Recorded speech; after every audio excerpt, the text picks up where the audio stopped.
Le RDPC n'est plus un parti politique. C'est un conglomérat des hommes d'affaires. Comment vous organiser une fête alors qu'on n'est pas structuré? Vous fêtez quoi? Vous voulez célébrer qui? Le président de la République? Vous l'avez tellement humilié qu'il vous a tout abandonné. La poubelle, il vous a laissé. Le RDPC ne tient plus. Mais il faut que les Camerounais sachent une chose. Le régime de Biya va tomber et rien ne va arriver. Lorsque vous venez dire la vérité, même ceux qui sont contre vous vous aident à dire la vérité. Et je salue M. Lucien Célestin Piadou, qui a eu le courage de dire au micro, à l'endroit que je connais, que leur parti se meurt chaque jour à petit feu.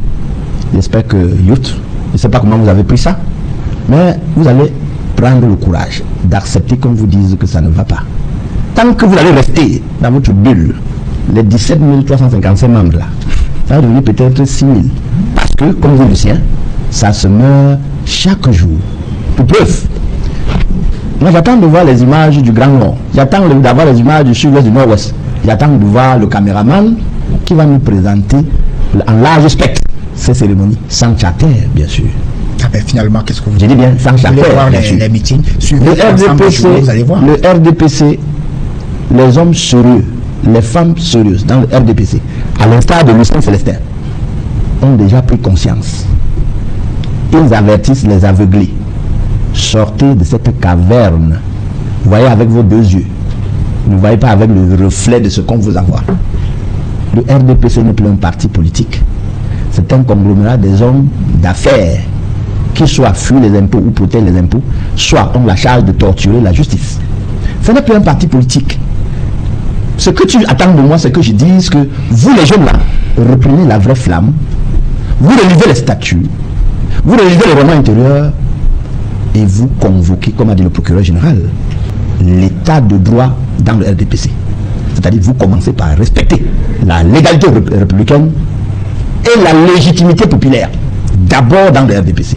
Il faut que vous commenciez d'abord par dire au président de la République que l'article 18 te sanctionne, que l'article 19 du code électoral te vomit, et que vous commencez d'abord par vous appliquer cela. Si vous ne le faites pas, aucun Camerounais n'est dupe. Le jour du vote, je vais chercher mon ami du RDPC, on va aller voter ensemble. Si chacun tient la main de sa part d'amis du RDPC, on va voter ensemble et on s'assoit. On fait le bilan ensemble. Vous voyez, sans la guerre, comme vous et moi on est en train d'échanger là, le Cameroun sera en paix et on va repartir sur la belle base. C'est-à-dire le Cameroun va se construire de la bonne manière. Le procureur général a dit, l'administration apprenait à respecter la loi. Avant lui, le MINAT avait déjà dit, il faut commencer à apprendre à respecter la loi. C'était il y a quelques mois, le MINAT l'a dit. Vous allez commencer à apprendre à respecter la loi en commençant par vos statuts. Vous n'avez pas de candidat, vous n'êtes pas un parti politique. Commencez d'abord par mettre de l'ordre. La suite, on verra. Comment vous organiser une fête alors qu'on n'est pas structuré? Vous fêtez quoi? Vous fêtez quoi? Vous voulez célébrer qui? Le président de la République? Est-ce que vous avez demandé de le fêter? Ce n'est pas quelqu'un qui aime les fêtes. Papa Paul Biya que je connais, il n'aime pas les fêtes, il n'aime pas les orgies, il n'aime pas les menteurs. Vous l'avez tellement humilié qu'il vous a tout abandonné. La poubelle, il vous a laissé. Les gouvernements non organisés, il vous a laissé. Les fonctionnaires qu'on doit replacer, il vous a laissé. Il a dit, je veux vous voir. Il est dépassé, l'homme de Toulouse est dépassé. Et vous continuez, il vous regarde. Non, vous qui me regardez là, le président de la République ne peut plus. Il a dit même le parti RDPC, il est dépassé. Prenons nos responsabilités. En octobre, chacun prend sa carte. Il choisit son ami du RDPC. Moi, j'ai choisi Youf. Ensemble, on va aller voter. Suivre les élections et le soir, on va suivre le résultat ensemble. Le Cameroun sera en paix. Pas de guerre. Pas de guerre. Parce que si on casse le peu qui reste là, on ne sait pas. Si on casse la poubelle, il va rester quoi en dessous? On ne doit rien casser. Oui, Serge Alain, et vous avez raison de préciser que je connais bien le Sud.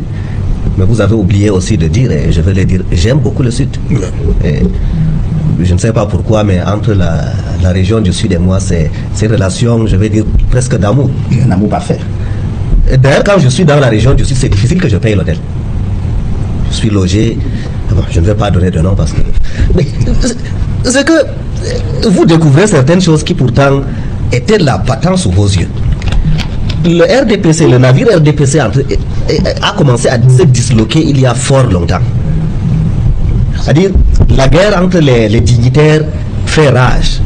Vous faites un tour à Kondengi, tous les éperviables là, aucun ne vous dit qu'il est en prison parce qu'il a volé l'argent de l'État. Chacun va vous montrer son bourreau. X va vous dire c'est le ministre A, en acquaintance avec le ministre B et le ministre C, qui se sont arrangés à me faire jeter au Nouf. Et étant à l'intérieur même de Koningui, ils sont en train de limer leur machette en vous promettant qu'ils sauront tirer une vengeance éclatante le jour où papa va les faire sortir. C'est une image, hein? Oui, c'est une image. Quand je dis machette, je veux dire qu'ils vont aussi les faire jeter en prison. Non, il faut reconnaître quelque chose, c'est qu'ils se livrent une guerre sanglante, mais ils ne s'entretuent pas physiquement.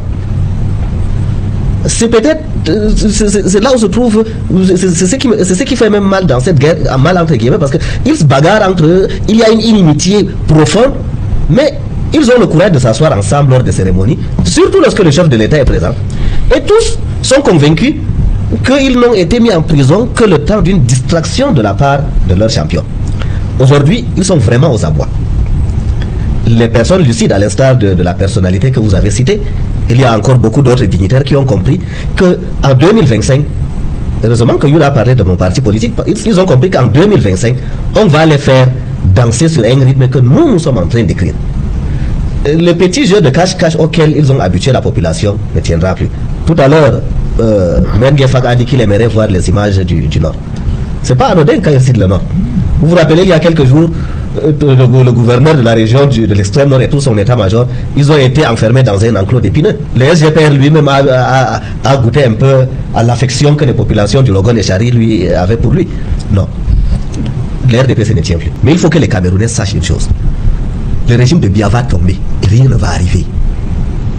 Le Cameroun là, le Cameroun est éternel. Nous ne sommes que des individus. Cheikh Ali, j'ai beau être avocat, j'ai beau être secrétaire national du MRC, j'ai beau ceci, cela. Je vais passer.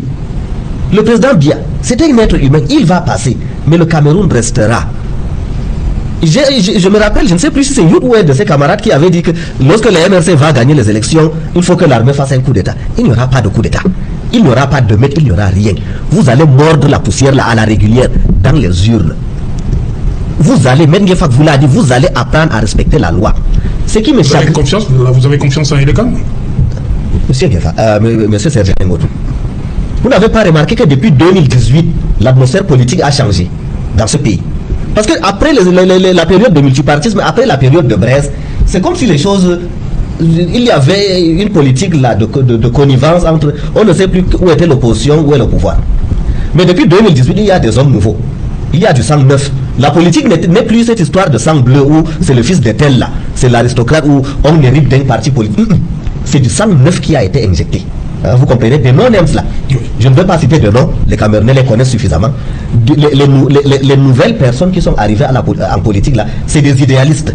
Mais c'est des idéalistes aussi qui sont sans compromission. Et nous avons permis à la population de comprendre que ceux qui disent qu'ils ont nos destinées et nos destins en main sont des êtres humains comme nous. Si on coupe là, c'est le sang qui sort. Mais quelle est cette histoire? Nous parlons d'un parti politique. Un parti politique où, sur un coup de tête, ils barrent la nationale numéro 1 parce qu'ils ont leur querelle interne. Youd me dit que c'est l'expression de la vitalité politique. Mais monsieur Youd, vous êtes sérieux? On empêche au MRC de tenir le plus petit meeting, même quand c'est une réunion à l'intérieur d'un domicile privé. Mais lorsque c'est le RDPC, ils vont joyeusement, au lieu d'incendier leur permanence politique. Encore que les maisons des partis du RDPC sont construites avec l'argent du contribuable camerounais. Encore que les permanences du RDPC sont les permanences de l'UNC. Mais ils vont joyeusement brûler les sous-préfectures qui n'appartiennent pas au RDPC. Et ils nous tiennent en haleine avec des séries. Un des camarades, je me souviens bien, un des camarades de Jean-Claude Youd avait dit sur ce plateau qu'il n'y a pas d'éléments probants pour dire que c'est un militant RDPC ou bien des militants RDPC qui avaient posé cet acte-là. Je suis souvent... La résidence du sous-préfet de Bembis. Je suis souvent admiratif. Honnêtement, je vous dis. J'admire le courage et l'impudence des communicants du RDPC. J'ai dit, là-bas, on a l'habitude de dire que Cheikh Ali est téméraire. Dans le milieu judiciaire, on dit que même Bororo est courageux. Mais vraiment, le courage des militants du RDPC, c'est stupéfiant. Ils viennent s'asseoir sur le plateau d'Equinox. Pendant l'émission la plus regardée. Pas vraiment, Equinox est regardé par des milliards de personnes. Et ils viennent débiter avec un sang-froid, sans rire. Les menteries les plus éhontées. Ils sont capables. Vraiment, il n'y a qu'un militant du RDPC qui est capable, si ça les prend un jour, Serge Allé autour. Si ça les prend un jour et qu'ils vont dire, qu'est-ce qu'ils n'ont pas dit? N'ont-ils pas dit que vous roulez pour la MRC? Non, j'ai commencé par là. J'ai dit, lorsque Joyeusement. Vous posez des questions, vous critiquez vos classes tout de suite, tout comme notre chaîne. Hein, c'est la palissade. Hein. J'ai dit, nous MRC, souvent, nous sentons le boulet de vos arguments. Lorsque nous faisons mal, vous ne vous privez pas de tirer sur nous. Mais nous ne vous en voulons pas parce que nous savons que c'est le rôle de la presse. La presse est objective. Mais les gars du RDPC, on arrête leur dignitaire de la main dans le plateau de confiture. Mais quelqu'un qui a volé l'argent de l'État, c'est quoi? On a arrêté la main dans le sac, non? La justice le déclare coupable. Lui, apparemment, il avait gardé ses munitions. J'ai dit n'importe lesquels des dignitaires qu'on a pris parce que chacun, dès qu'il arrive en prison, se découvre une vocation d'écrivain. Tous les ministres là, chacun à son tour a écrit. Et il nous explique, il dit que si je suis tombé, il dit il y a des petits intrigants, des politiciens de la 23e heure, X, Y et Z, qui ont monté le complot, comme ça je suis tombé. Mais entre-temps, ils sont grassement nourris en prison aux frais du contribuable. Ils encombrent les rôles d'audience pour rien. Vraiment, vous avez atteint un degré élevé dans la hiérarchie de votre parti. Allez dire à vos camarades qu'ils ont saigné le pays suffisamment à blanc, qu'ils nous fassent l'économie de toutes ces pitreries-là. Démissionner, laisser. Le docteur vous a dit qu'il y a des politiciens qui sont prêts à prendre la relève. Vous avez du mal à parler au peuple camerounais. Parlez au peuple souverain camerounais et adressez-vous au peuple souverain camerounais. Le souci est que vous nous interdisez de parler au peuple camerounais. Toutes les déclarations de manifestation, toutes les déclarations, si nous boycottons les élections législatives, en quoi ça regarde le sous-préfet de Poli ou le sous-préfet de Douala ou le sous-préfet de Yaoundé? Pour qu'en représailles, il décide donc, puisque nous avons boycotté les élections législatives, nous n'avons plus le droit de tenir des meetings. Mais quelle est cette campagne à demander à vos adversaires de ne pas se présenter? Et voilà ce qui est intéressant. Au lieu de présenter vos idées le ministre de l'administration territoriale. Vraiment, l'actuel ministre, je ne sais pas pourquoi, nous avons eu des ministres de l'Intérieur qui avaient du charisme et qui connaissaient leur métier. Amadou Aïdjo, les Marafayaya, les Céci, j'en passe, même René Sadi.